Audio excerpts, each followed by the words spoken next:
Hello बच्चों, कैसे हो। आज हम अभी तक हमने जितना भी रोटेशनल मोशन में पढ़ा है, जिन कॉन्सेप्ट्स को पढ़ा है, प्राइमरली इन इक्वेशंस के अराउंड अपने न्यूमेरिकल क्वेश्चंस करने जा रहे हैं। आपसे मैं रिक्वेस्ट करूंगा कि आप इस वीडियो को देखने से पहले इस चैप्टर के जो 2 प्रीवियस वीडियोस हैं उनको ज़रूर देख लीजिए। So let's start the numerical questions. एक क्वेश्चन आपसे पूछा जा सकता है कि अगर कोई बॉडी रोटेशनल मोशन कर रही है along this axis,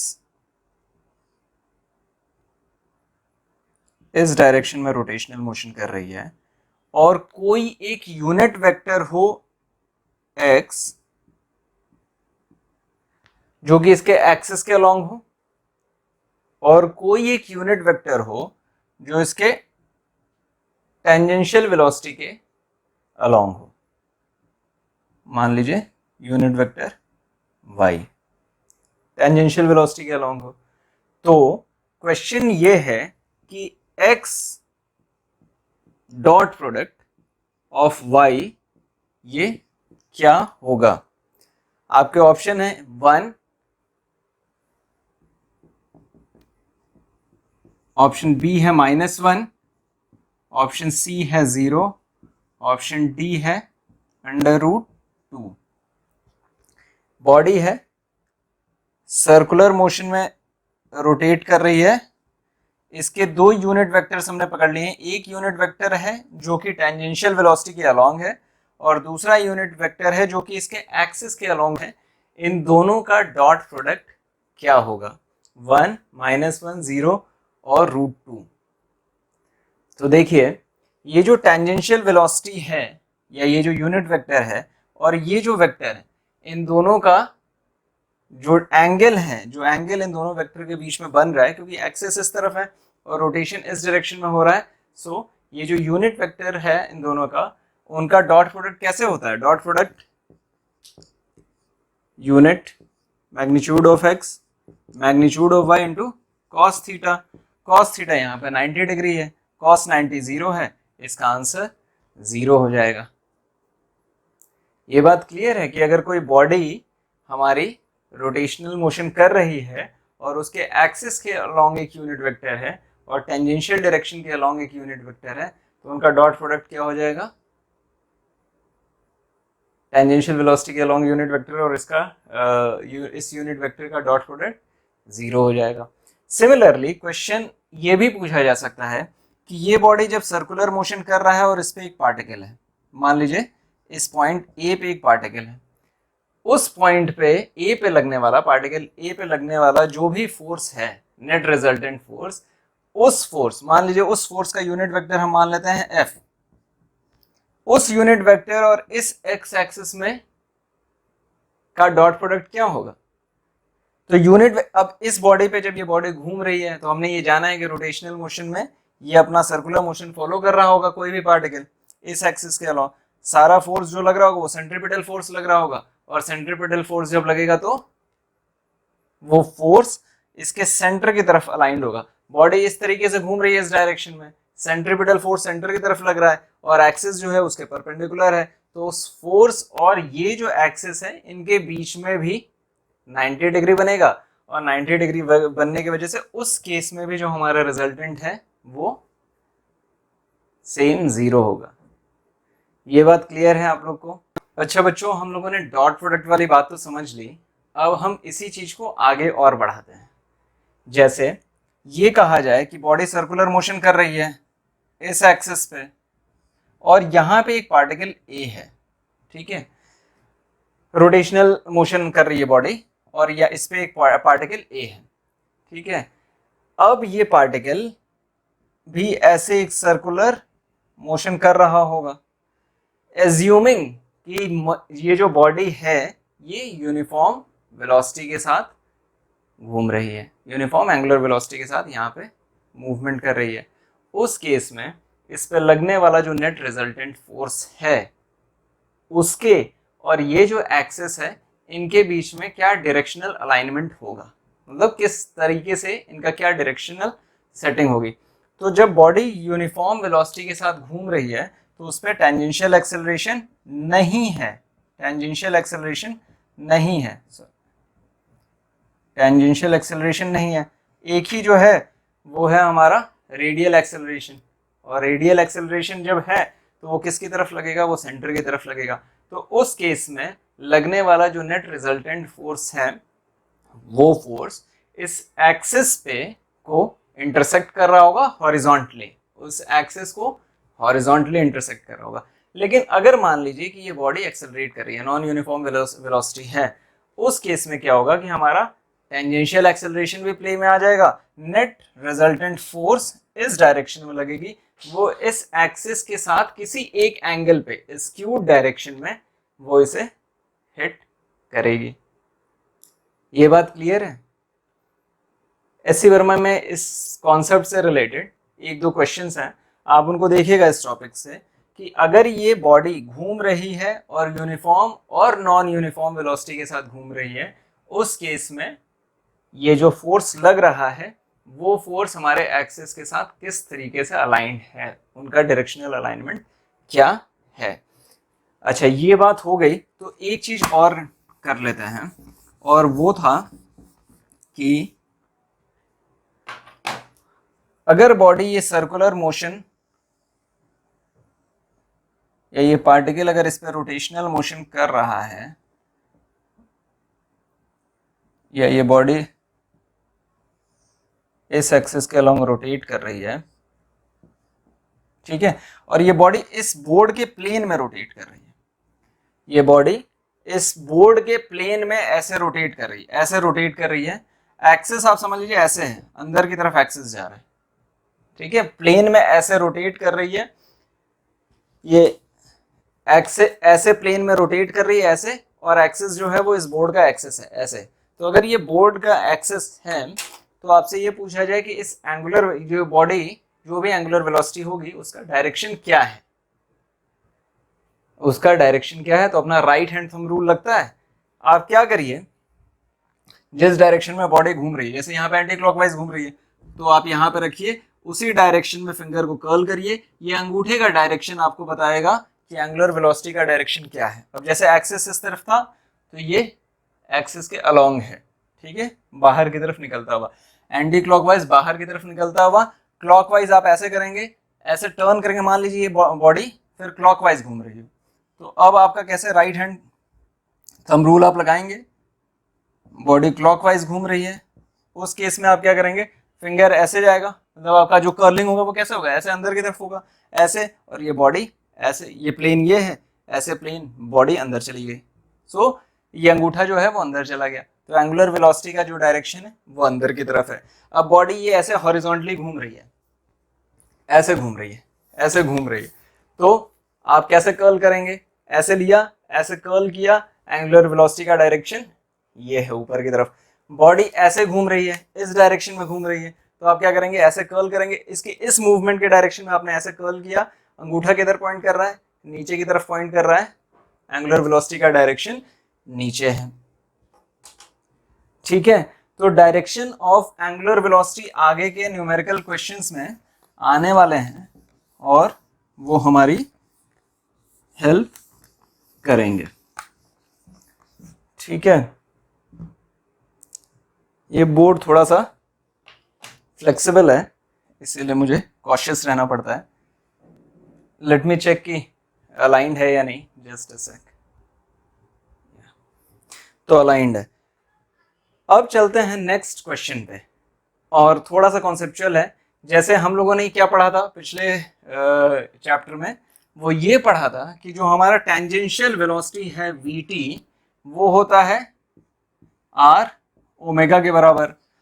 tangential velocity, body circular motion कर रही है या रोटेशनल मोशन कर रहा है, ये अगर इस पे टेंजेंशियल वेलोसिटी vt है तो उस केस में हमारा ये जो रेडियस है r, ये रेडियस अगर इस वाले पार्टिकल की मैं बात कर रहा हूँ, और ये टेंजेंशियल वेलोसिटी है और ये रेडियस r है, तो उस केस में इस बॉडी पे जो वेलोसिटी लग रही होगी वो r, और एंगुलर वेलोसिटी अगर अपनी ओमेगा है तो r ओमेगा लग रही होगी। तो अगर ऐसा है, ठीक है, अगर ऐसा है तो इज इट सेफ टू से कि हमारा जो ओमेगा है वो इनवर्सली प्रोपोर्शनल है आर के? हमारा ओमेगा जो है वो इनवर्सली प्रोपोर्शनल है आर के, ऐसा कहना क्या सेफ है? इस इक्वेशन के हिसाब से B T is equal to R omega, अगर ये कांस्टेंट हो जाए तो क्या ये कहना सही है omega is equal to is inversely proportional to 1/r? Definitely not, और ये गलत हो जाएगा, 100% गलत हो जाएगा। कैसे? वो ये समझिए आप लोग कि इस कॉन्सेप्ट में या इस इक्वेशन में जो कांस्टेंट वाला रोल प्ले कर रहा है वो ये कर रहा है, ओमेगा कर रहा है। कैसे? जैसे थोड़ा सा नीट बॉडी डायग्राम बनाता हूं। ये है बॉडी, सर्कुलर मोशन कर रही है, ठीक है।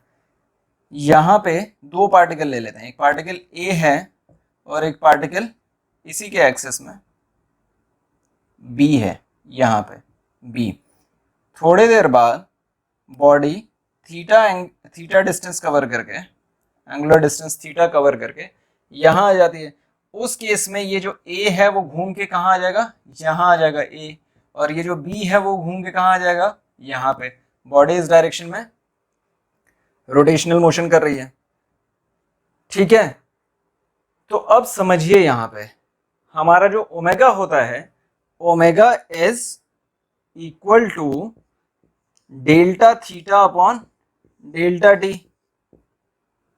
तो दोनों बॉडीज के केस में ये जो थीटा है, ये जो एंगुलर डिस्टेंस है, ये चाहे ए यहां से यहां तक आ रहा है, चाहे बी यहां से यहां तक आ रहा है, the angular distance this is constant, और ये कांस्टेंट है। तो ओवरऑल क्या होने वाला है, ये जो ओमेगा है इस इक्वेशन में वो कांस्टेंट का रोल प्ले करने वाला है। अगर कांस्टेंट का रोल प्ले करने वाला है तो ये भी समझिए कि अगर ये पूरा एक डिस्क का शेप है, if this is a disc shape, तो इस बॉडी का जो टेंजेंशियल वेलोसिटी होगा, अगर ये सर्कुलर मोशन ऐसे कर रहा है तो इस बॉडी का जो टेंजेंशियल वेलोसिटी होगा और इस पॉइंट का जो टेंजेंशियल वेलोसिटी होगा वो वेरी कर रहा है। VBT और VAT ये दोनों वेरी कर रहे हैं। कैसे वेरी कर रहे हैं? वो वेरी कर रहे हैं इस R के करस्पॉन्डेंस।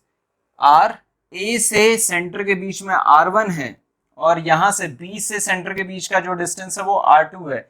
ये ध्यान रखिएगा, दोनों का जो लीनियर वेलोसिटी या जो टेंजेंशियल वेलोसिटी है बॉडी A और बॉडी B का, दोनों वेरी कर रहा है। तो दोस्तों अब चलते हैं इन इक्वेशंस को यूज करके किस तरीके से हम न्यूमेरिकल सॉल्व करेंगे वो समझते हैं। जैसे आपसे एक क्वेश्चन पूछ दिया जाए कि एक बॉडी है, वो रोटेशनल मोशन कर रही है and at the rate of से 12,000 RPM। एक बॉडी है, रोटेशनल मोशन कर रही है, मान लीजिए उसका इस एक्सिस से इस पॉइंट का जो डिस्टेंस है वो 14 मीटर है या 14 सेंटीमीटर, समझिए 14 सेंटीमीटर है। तो अगर ये बॉडी 12,000 RPM पे मूव कर रही है, रेवोल्यूशंस पर मिनट पे मूव कर रही है, तो इसका एंगुलर वेलोसिटी क्या है? आपसे बहुत बेसिक क्वेश्चन पूछा जा सकता है कि इसका एंगुलर वेलोसिटी क्या है। ये जो इंफॉर्मेशन दिया हुआ है 12,000 RPM, ये खुद ही एंगुलर वेलोसिटी है, घूम रहा है रेवोल्यूशंस पर मिनट, लेकिन ये स्टैंडर्ड यूनिट ऑफ मेजर में नहीं है, SI यूनिट में नहीं है। तो हम क्या करेंगे, इसके SI यूनिट में इसको कन्वर्ट कर देंगे और हमारा आंसर आ जाएगा। तो कैसे करेंगे? एक रेवोल्यूशन इज इक्वल टू 2 पाई। इसका स्टैंडर्ड यूनिट ऑफ मेजर क्या होता है? रेडियन पर सेकेंड। रेडियन में कैसे कन्वर्ट करेंगे? एक रेवोल्यूशन मतलब 2 पाई, तो 12,000 रेवोल्यूशन मतलब 12,000 इंटू 2 पाई रेडियन हो गया, और मीटर मिनट में दिया हुआ है, सेकंड में कन्वर्ट करने के लिए 60 से डिवाइड कर देंगे, आ गया आपका रेडियन पर सेकंड। ठीक है, इसे आप सॉल्व कर लेंगे। सॉल्व कर लेते हैं। जैसे ये 200 है, ये 400 पाई रेडियन पर सेकंड इसका आंसर आ गया। अच्छा, इसी क्वेश्चन में ये कह दे कि ये बॉडी जो है यहां से घूम के यहां तक आ गई है and it covered a distance of, जैसे यहां से, या मान लीजिए ऐसे कर देते हैं कि it covered a distance of 140 degree, यहां से घूम के बी तक आ गया है, तो it covered a distance of 140 degree. ठीक है, तो आपसे ये भी पूछा जा सकता है कि कितने टाइम में इसने कवर किया। ये एंगुलर डिस्टेंस है, 140 डिग्री इसने कवर किया, तो ये इसका एंगुलर डिस्टेंस है। कितने टाइम में इसने कवर किया, एंगुलर वेलोसिटी आपने निकाल ही ली है, angular distance divided by angular velocity वो आपको आंसर दे देगा। तो 140 डिग्री है, इसको रेडियन में कैसे कन्वर्ट करेंगे, 140 डिग्री को रेडियन में कैसे कन्वर्ट करेंगे, सिंपल सा तरीका है, 2 पाई या 360 degree is equal to 2 pi, 1 unitary method लगाएंगे, 1 degree is equal to 2 pi divided by 360, और अपने पास कितना निकालना है 140, तो 140 डिग्री इज इक्वल टू, आप इसको 140 से यहाँ पे मल्टीप्लाई कर देंगे, तो यहाँ से आपका क्या आ जाएगा, यहाँ से आपका आ जाएगा distance in radian. Distance radian में आ गया, ये आपके पास वेलोसिटी पहले से है, आप डिस्टेंस डिवाइडेड बाय वेलोसिटी, आपका आंसर आ गया। इन इक्वेशंस की तरफ हमने क्यों नहीं देखा, क्योंकि आपको ये मेंशन कर दिया गया है कि ये बॉडी एकदम यूनिफॉर्म वेलोसिटी के साथ घूम रही है 12,000 राउंड्स पर मिनट, एक्सेलरेशन की बात नहीं है। ये फॉर्मूले तभी लगेंगे जब हम क्वेश्चन में मेंशन होगा कि बॉडी हमारे कांस्टेंट एक्सेलरेशन के साथ घूम रही है। आप याद करिए लॉज ऑफ मोशन में हमने जो भी इक्वेशंस हमने लगाए थे, v is equal to U plus A T या v square is equal to U square plus 2as, ये सारे इक्वेशंस कब लगते थे, जब हम यूनिफॉर्म या कांस्टेंट एक्सेलरेशन की बात करते थे, राइट। यहाँ पे एक्सेलरेशन की बात नहीं थी, तो बहुत ही बेसिक क्वेश्चन था। बस ये समझिए कि अगर इस तरीके के टर्म्स आए, आरपीएम आए, डिग्री आए, तो आपको कन्वर्ट करना है रेडियन में या स्टैंडर्ड यूनिट में कन्वर्ट करना है। ठीक है, चलते हैं अब दूसरे क्वेश्चन पे।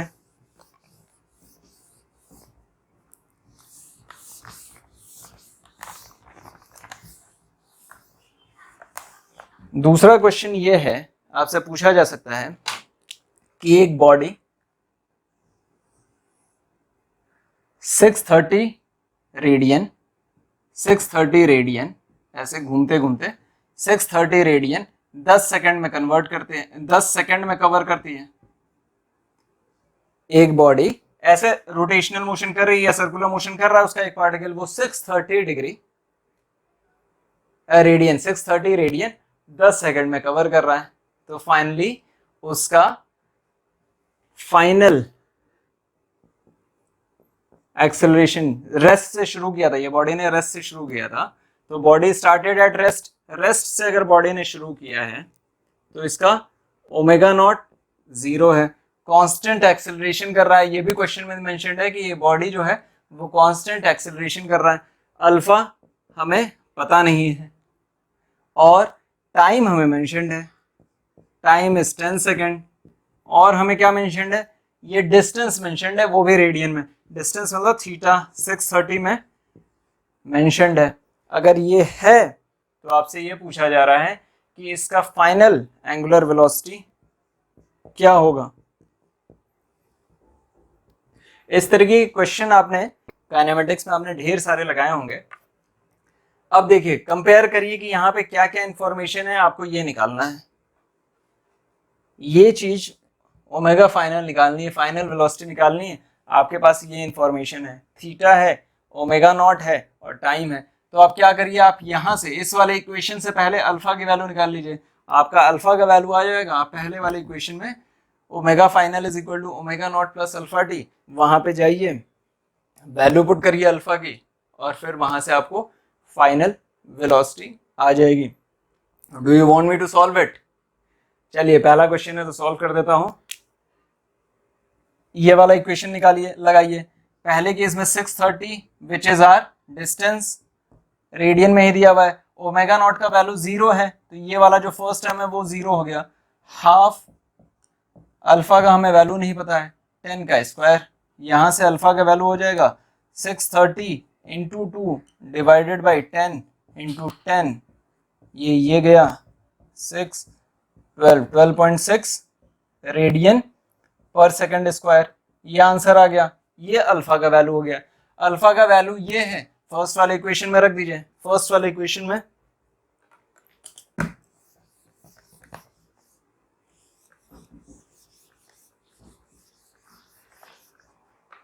ओमेगा फाइनल हमें निकालना है, ओमेगा नॉट का वैल्यू 0 है, अल्फा का वैल्यू आ गया आपका 12.6 और टाइम है आपका 10, कितना हो गया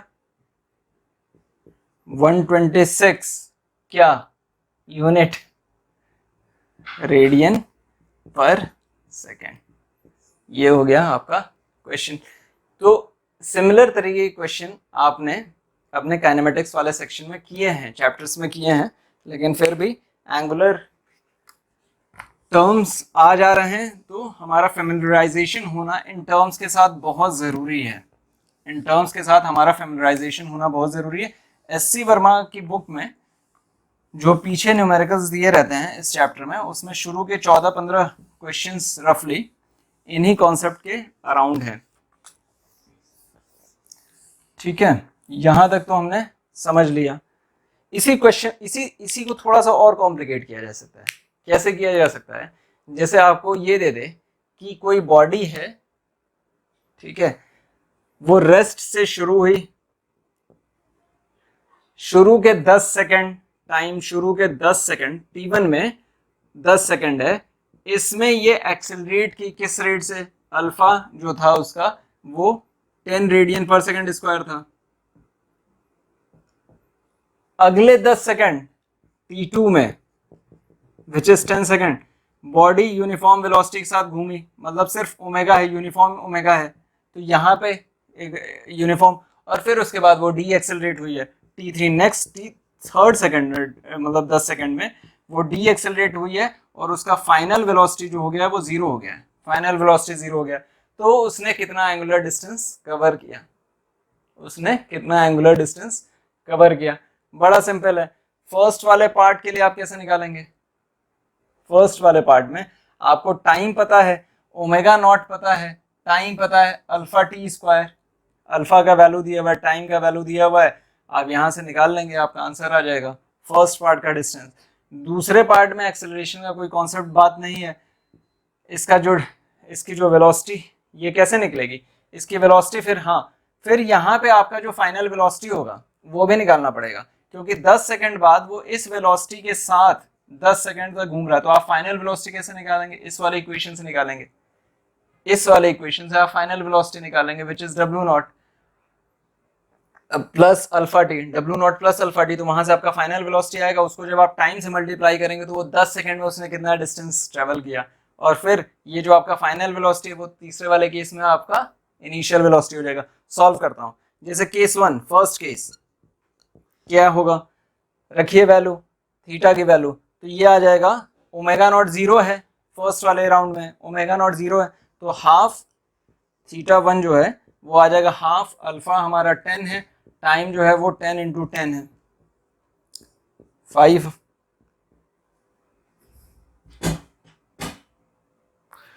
time is equal to 500 radians. First case में हमारा फर्स्ट राउंड में जब ये पहले 10 सेकंड में घूमेगा तो उसकी वेलोसिटी, फाइनल वेलोसिटी क्या होगी? इस वाले इक्वेशन से हम निकालते हैं, omega naught plus alpha T, omega naught का वैल्यू 0 है, अल्फा और टी दोनों 10 है, तो 10 इंटू 10 100 रेडियन पर सेकेंड। एक बार मैं चेक कर लूंगी ये स्क्रीन पे दिख रहा है या नहीं। ओके, तो ये भी दिख रहा है, वेरी गुड। तो अब जब हमारा ओमेगा आ गया है तो यही ओमेगा केस 2 में जब कोई एक्सेलरेशन नहीं लग रहा है तो इसी ओमेगा के साथ यूनिफॉर्म वेलोसिटी के साथ वो 10 सेकंड मूव कर रहा है, तो 100, तो उसका थीटा 2 कितना हो जाएगा? दूसरा 100 ओमेगा फाइनल जो आया था दूसरे राउंड में, और जितना टाइम लगा 10 सेकंड 10, तो ये हो गया। और केस 3 में फिर क्या हो रहा है? केस 3 में हमारा ये वाली जो वेलोसिटी है वो हमारी इनिशियल वेलोसिटी बन जा रही है, ओमेगा एफ ओमेगा नॉट बन जा रही है, विच इज 100 रेडियन पर सेकेंड। क्यों बन जा रही है ऐसी? और अब फाइनल वेलोसिटी क्या हो रही है? 0। खैर हमें हमारा अल्फा नहीं हमें पता है इस वाले केस में, ये किस रेट से डी एक्सेलरेट हो रहा है हमें अल्फा नहीं पता है। हमारे पास जो इंफॉर्मेशन है वो टाइम पता है, टाइम 10 सेकंड पता है, तो अल्फा नहीं पता तो हम अल्फा कैसे कैलकुलेट करेंगे? हाँ, हम इस वाले इक्वेशन को यूज करके अल्फा कैलकुलेट कर लेंगे, क्योंकि फाइनल वेलोसिटी तो हमारी 0 है, तो 0 इज इक्वल टू हमारा 100 है, which is this omega naught plus alpha into T. तो अल्फा की यहां से वैल्यू आ जाएगी -10 रेडियन पर सेकेंड स्क्वायर। अल्फा की वैल्यू हमारी ये आ गई, हम उठा के इसको इस वाले क्वेश्चन में यहाँ पे पुट कर देंगे इक्वेशन में। मैं इसे रब करता हूं।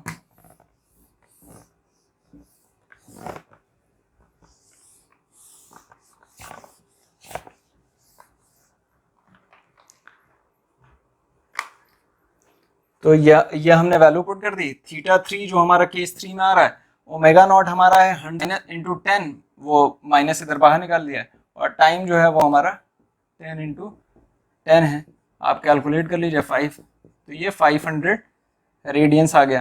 तो 500 केस 1 में 500, 1000 और 500, इसका नेट जो थीटा है वो 2000 रेडियंस आंसर आ गया। ठीक है, तो आपने ये भी देख लिया। तो प्राइमरली जो क्वेश्चंस बनेंगे उन क्वेश्चंस में ये मेंशन रहेगा कि बॉडी जो है वो कांस्टेंट एक्सेलरेशन के साथ मूव कर रही है, डी एक्सेलरेट कर रही है। अब जैसे इसके पार्ट 3 में आपने देखा कि जो वेलोसिटी है और एक्सेलरेशन है ये दोनों अलग अलग डायरेक्शन में काम कर रहे हैं, इसीलिए आपने यहाँ पे प्लस की जगह माइनस का साइन लगा लिया। आपने क्वेश्चन से ही गेज कर लिया होगा कि इनका डायरेक्शनल अलाइनमेंट है या नहीं है। डायरेक्शनल अलाइनमेंट नहीं है तो आपने माइनस का साइन लगा लिया और आपने नेट वैल्यू कैलकुलेट कर ली।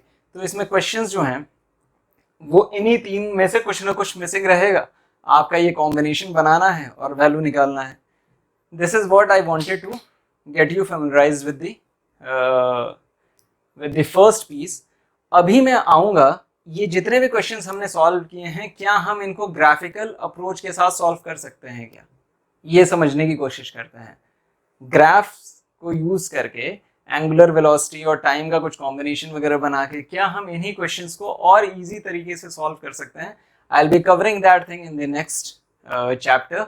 उसके बाद फिर हमारा मोमेंट ऑफ इनर्शिया और टॉर्क वगैरह वाली कहानी शुरू होगी, जो भी कोर है। ये तो अभी हम सारा माहौल तैयार कर रहे हैं रोटेशनल मोशन का। आपके लिए ये टर्म्स नए हैं जो हमने पहले इंट्रोडक्टरी वीडियो में बात किया था कि ओमेगा, अल्फा, थीटा, ये सारे आप लोग के लिए नए हैं, इसीलिए लगता है कि हम कुछ बहुत ही डिफरेंट पढ़ रहे हैं। बट गोइंग अहेड जो असली इस चैप्टर का खेल है वो भी आएगा मोमेंट ऑफ इनर्शिया, टॉर्क और आगे के राउंड्स में। तो नेक्स्ट चैप्टर में I will be covering solving these questions using the graph.